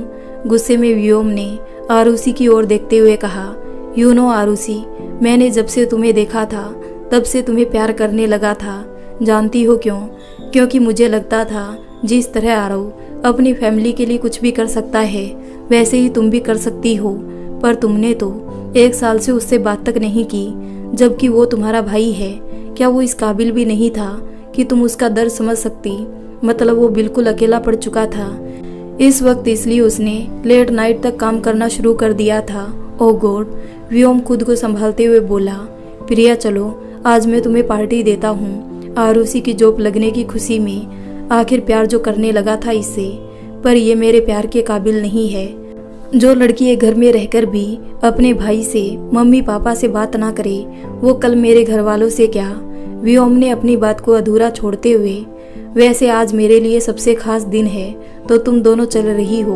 मैं किसी की भी हाँ या ना नहीं सुनना चाहता।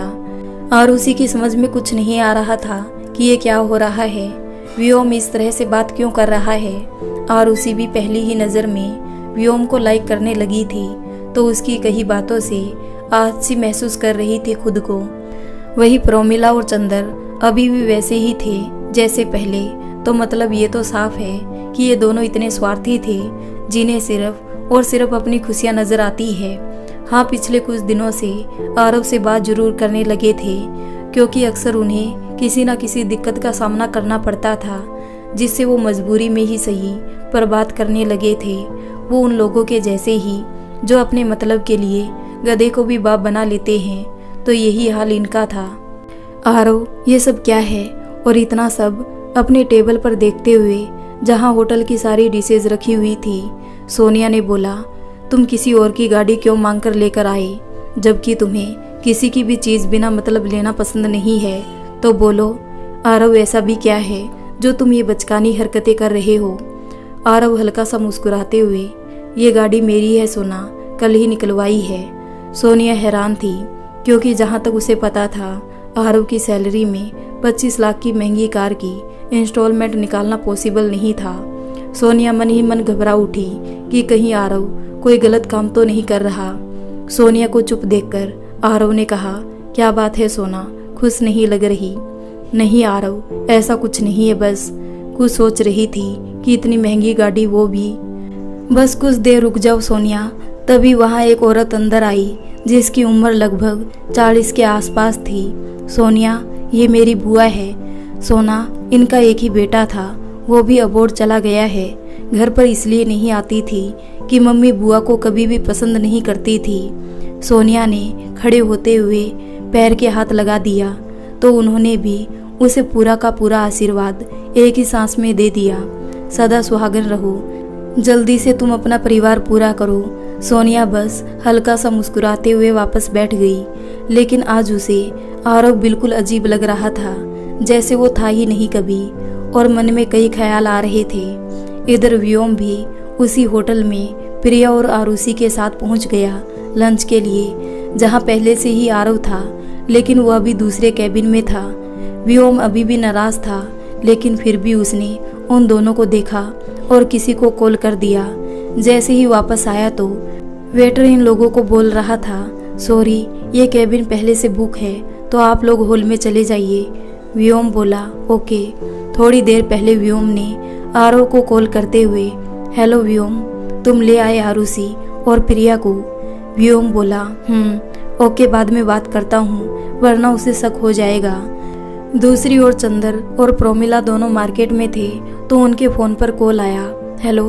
दूसरी ओर से, हेलो मैम, आपका नंबर हमारे लकी ड्रा में निकला है, तो आज आप हमारी लकी कस्टमर है, इसलिए आपको हम स्पेशल लंच पर इनवाइट कर रहे हैं, जिसका बिल हमारा होटल देगा।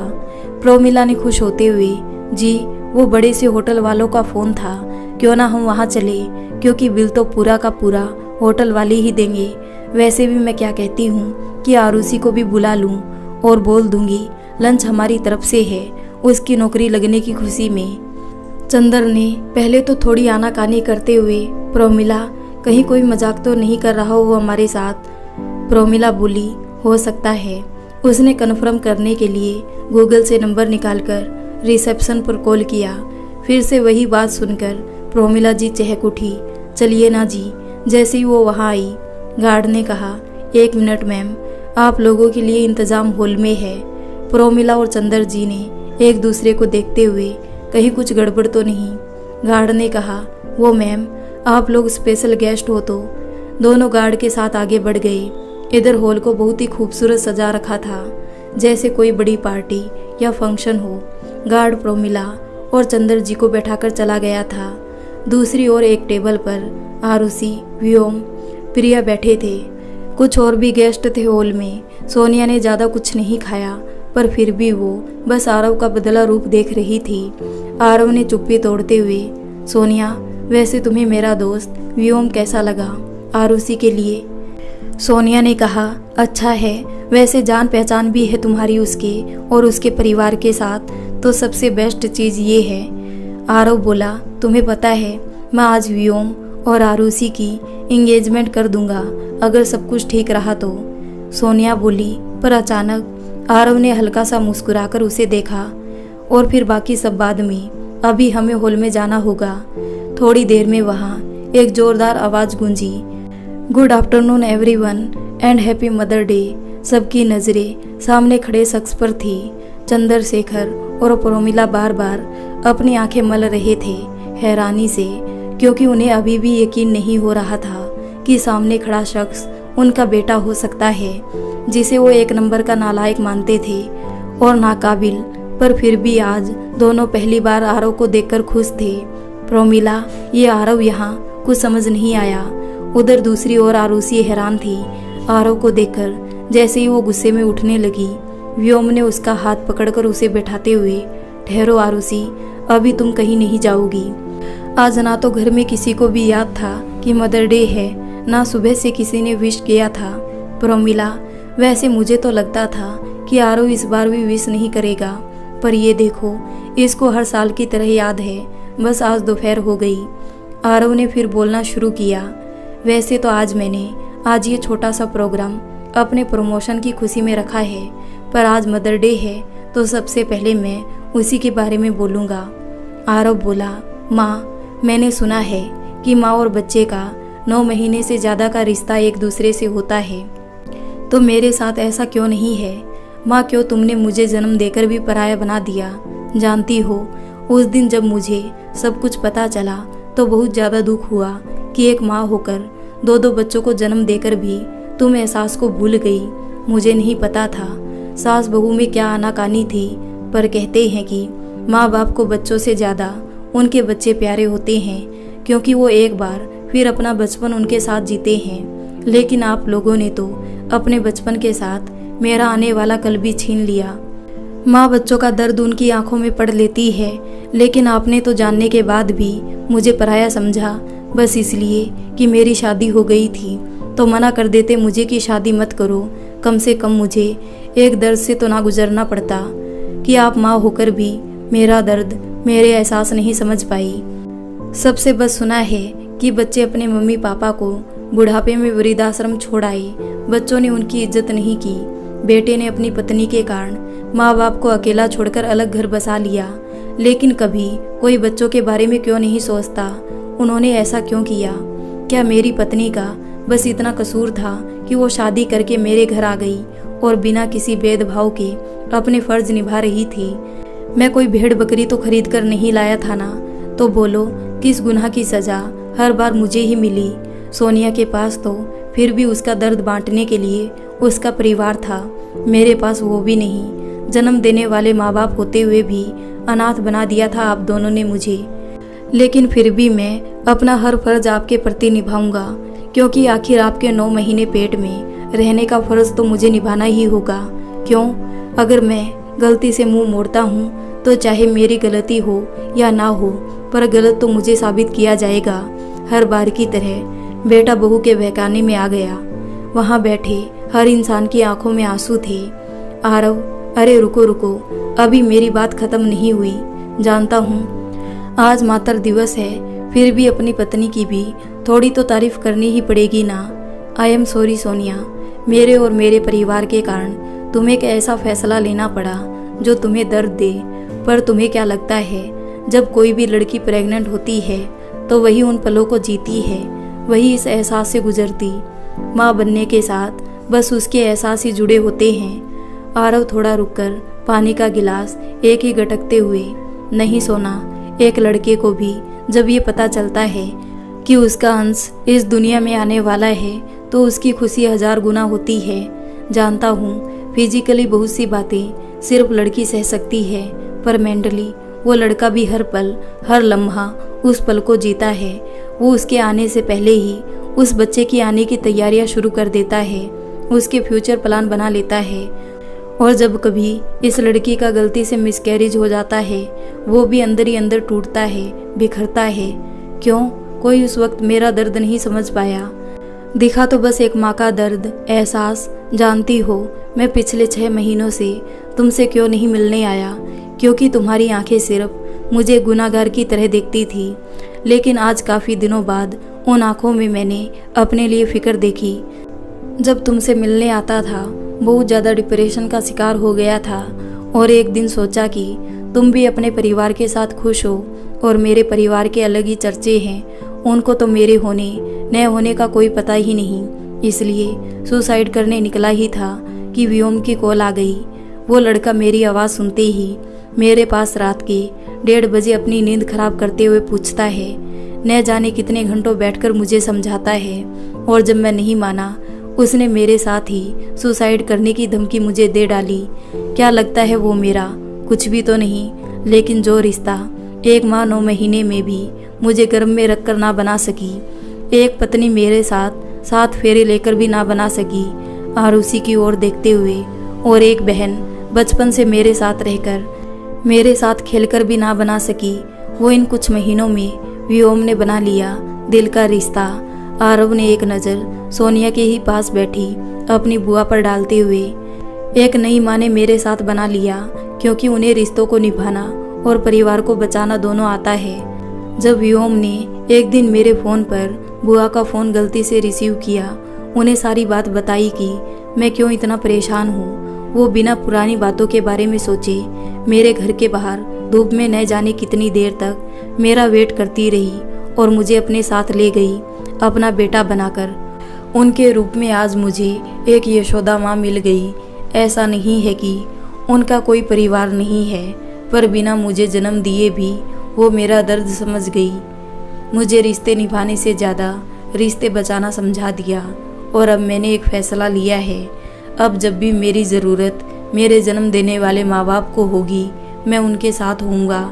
लेकिन अब मैं बस अपनी यशोदा माँ को याद रखूँगा और उन्हें अपने पास रखूँगा, क्योंकि उनके दोनों बेटे अब रोड में है, तो अब वो मेरी माँ बनकर मेरे साथ रहेगी, सोना की माँ बनकर उसका साथ देगी। चंद्र और प्रोमिला इन सब से आज शर्मिंदा थे, तो वो चुपचाप उठकर जैसे ही जाने लगे, अंजलि बुआ जी बोली, भाभी आपने अपने सारे रिश्ते अपने हाथों से खो दिए, लेकिन अभी भी वक्त है, संभल जाइए, अपना परिवार बचा लीजिए। प्रोमिला और चंद्र गुस्से में, अब जब तुम्हें ये बेटा मिल ही गया है तो तुम्हें ही मुबारक, और देखती हूँ कैसे संभाल पाएगी तुम इस अपने पुराने परिवार के साथ नए परिवार को। चलो जी, हमें नहीं करना लंच यहाँ, बेगैरत बनकर, क्योंकि ये अभी इस अंजू की भाषा बोल रहा है। थोड़े दिन बाद इसको होश आ जाएगा, जब ये इससे हर चीज़ का हिसाब किताब मांगेगी। दोनों आरुषि के पास बढ़ते हुए, चलो अब तुम भी यहाँ से। आरुषि बोली, सॉरी मम्मा पापा, उस घर में मैं नहीं रह सकती जहाँ 2 बच्चों में भेदभाव होता हो, और वैसे भी कल मेरी शादी हो जाएगी तो आप मुझे भी अपना जैसा ही बनाना चाहोगी। सॉरी मम्मा, अब मैं आपसे तभी मिलूंगी जब आप में सुधार आ जाएगा, वरना नहीं। प्रोमिला गुस्से में, ओह तो तुम भी मातृ दिवस पर मुझे तोहफा दोगी। आरुषि बोली, मम्मा मनाने वालों के लिए हर दिन ही मातृ दिवस है। लेकिन आरुषि ने अपनी बात अधूरी छोड़ते हुए, मम्मा क्या यही परिवार है जिसकी अहमियत का हम सब बहुत बखान करते हैं?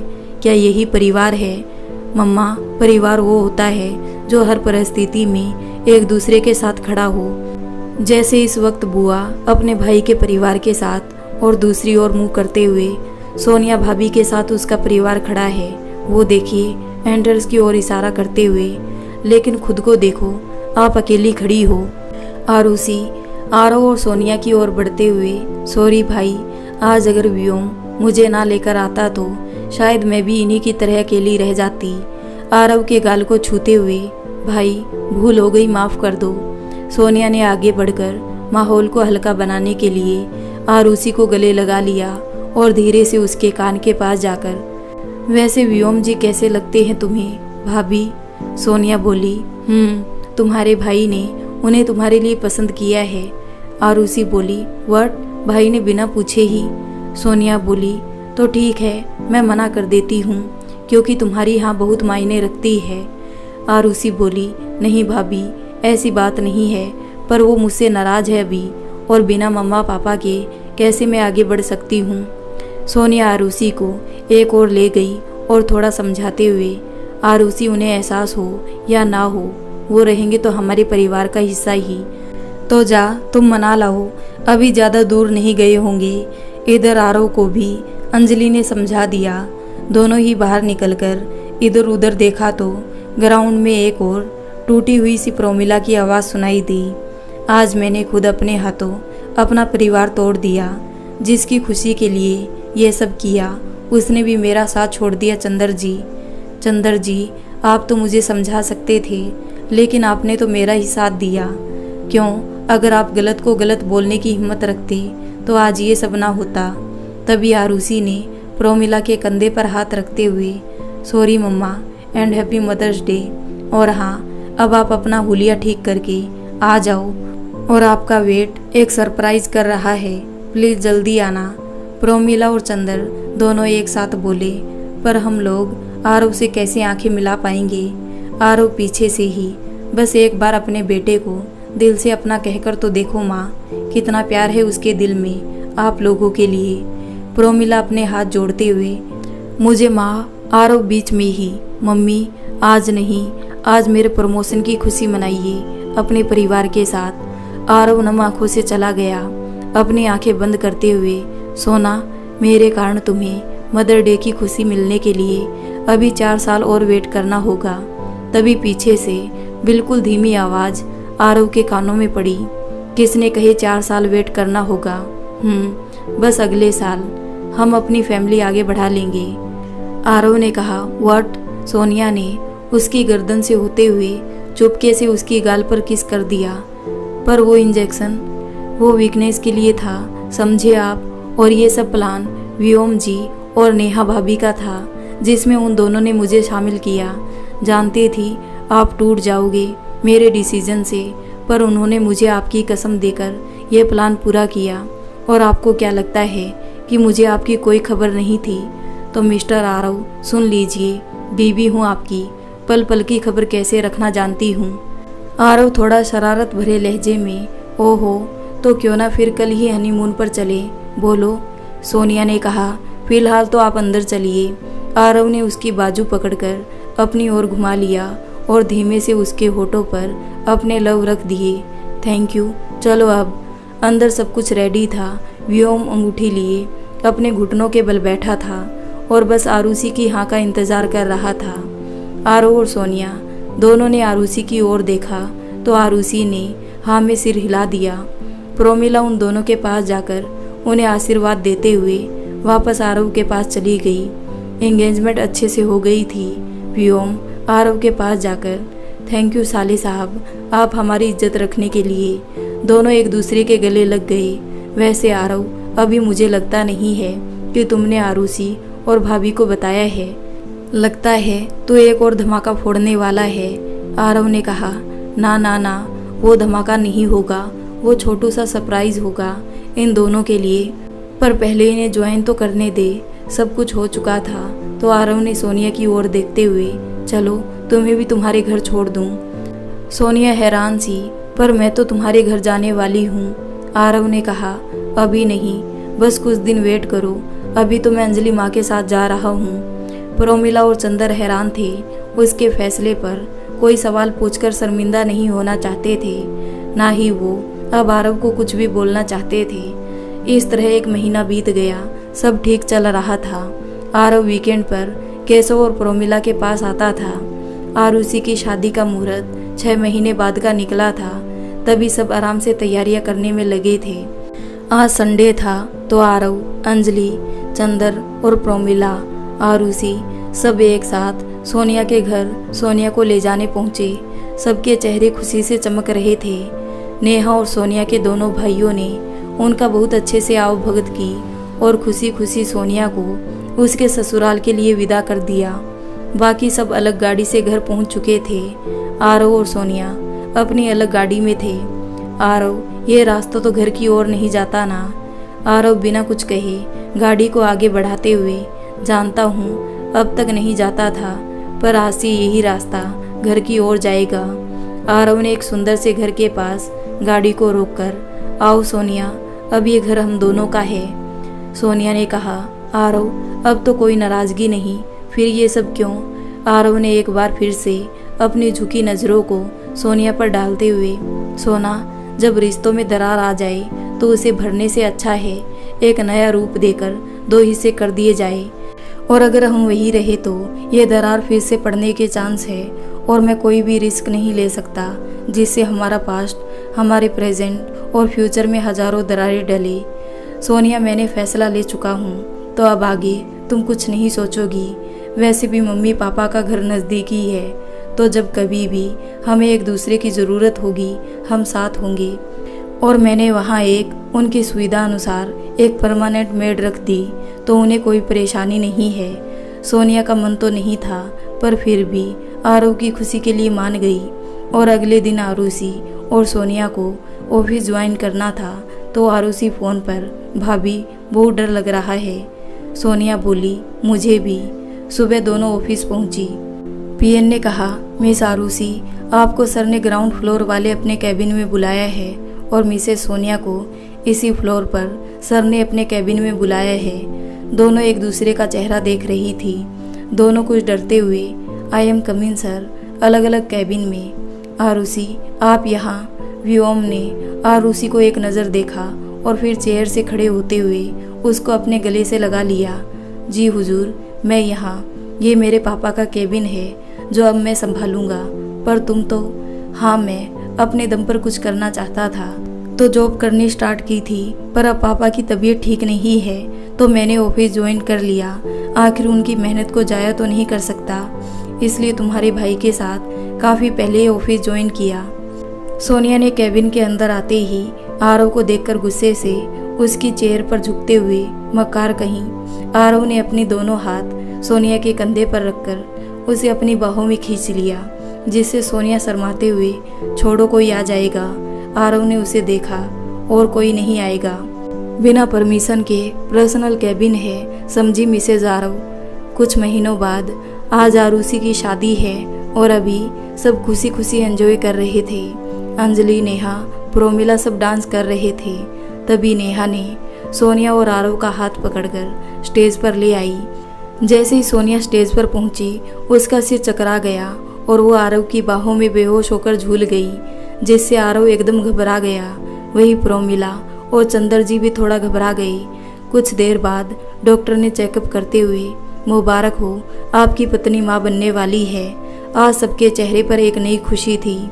अंजलि और प्रोमिला में आज एक नई जंग छिड़ गई थी कि कौन अपनी बहू की देखभाल करेगा।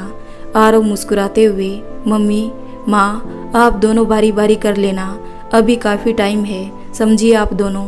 दोनों एक साथ हंसते हुए, अच्छा बेटा जी, तुम बड़ा ज्ञान झाड़ रहे हो। वही प्रिया दूर खड़ी सबकी फोटोज क्लिक कर रही थी शादी की। आरुषि एक बार फिर बुआ बनने की खुशी से खुश थी। लाल जोड़े में सजी आरुषि की विदाई की घड़ी नज़दीक आ चुकी थी। आरुषि सोनिया के गले लगते हुए, भाभी, आप अपनी वो अंगूठी तैयार रखना, क्योंकि हक से लूँगी। और हाँ, इस बार भाई की भी बात नहीं मानूंगी। सोनिया ने उसके सिर पर हाथ फेरते हुए, बिल्कुल वो ही क्यों, इस बार डायमंड की मिलेगी। आरुषि हल्की सी मुस्कुराती हुई, नहीं भाभी, मुझे वो ही अंगूठी पसंद है। डायमंड तो व्योम जी से ले लूँगी, मुँह दिखाई में। व्योम हल्के से, अभी से बता दिया क्या चाहिए पागल। कुछ महीनों बाद आज सोनिया और आरव के जुड़वा बच्चों का नामकरण था। घर को बेहतरीन तरीके से सजाया गया था। प्रोमिला और अंजलि सब सोनिया के साथ थी। पंडित जी ने कहा, वैसे आपने कोई नाम सोचा क्या? अंजलि और आरुषि ने अपने अपने नाम पंडित जी को बता दिए। आरुषि और अंजलि ने नाम रखा सारा बेटी का और सौरभ बेटे का। प्रोमिला जी ने कहा, वैसे व्योम क्यों नहीं आया आज आरुषि? मम्मा आप वो उनसे ही पूछना, सब बच्चों को लेकर इधर उधर घूम रहे थे। शाम होने को है, आरव आज मुझे छोड़ा घर, अंजलि ने आरव को बोला। अब अगले कुछ दिनों के लिए मैं और प्रोमिला घूमने जा रहे हैं और आकर घर भी संभालना है, तो अब आप सोनिया का ख्याल रखना। तो दोस्तों, आपको ये कहानी कैसी लगी? अगर अच्छी लगी हो तो वीडियो को लाइक कर दें, हमारे चैनल को सब्सक्राइब कर लें।